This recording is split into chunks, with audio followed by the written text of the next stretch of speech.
Bismillahirrahmanirrahim. Mewakili Kesatuan Ulama Sedunia Cawangan Malaysia, mendoakan semoga kita semua berada dalam keadaan sihat walafiat di bulan Ramadan yang mulia ini. Jadikanlah Ramadan kali ini sebagai yang terbaik dalam kehidupan kita. Sebahagian ulama dia mengaitkan Ramadan dengan as-siyam wal-Quran wal-qiyam wal-it'am.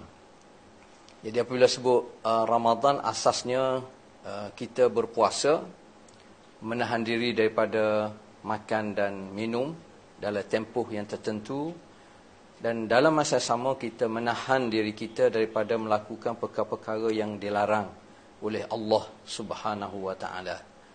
Di bulan Ramadan juga kita perbanyakkan untuk kita tilawah dan tadabbur ayat-ayat suci Al-Quran, kerana ia adalah makanan rohani kita.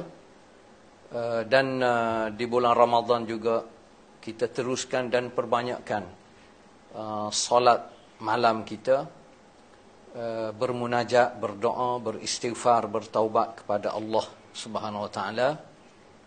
Dan kita juga jadikan Ramadan kali ini sebagai medan untuk kita perbanyakkan infak fi sabilillah, mengikut kemampuan kita masing-masing. Sebahagian ulama dia tambah apabila sebut Ramadan dia berkait dengan Ghazwah Badr, peperangan Badar, nak menggambarkan kepada kita Ramadan adalah bulan untuk kita berjihad, bermujahadah. Dalam masa yang sama, Ramadan juga dikaitkan dengan Fatuh Makkah, pembukaan kota Mekah, nak menggambarkan Ramadan sebenarnya latihan untuk melahirkan hamba Allah yang mempunyai cita-cita yang tinggi untuk capai kemenangan di dunia, lebih-lebih lagi di akhirat. Ramadan Karim, Ramadan Mubarak. Wassalamualaikum warahmatullahi taala wabarakatuh.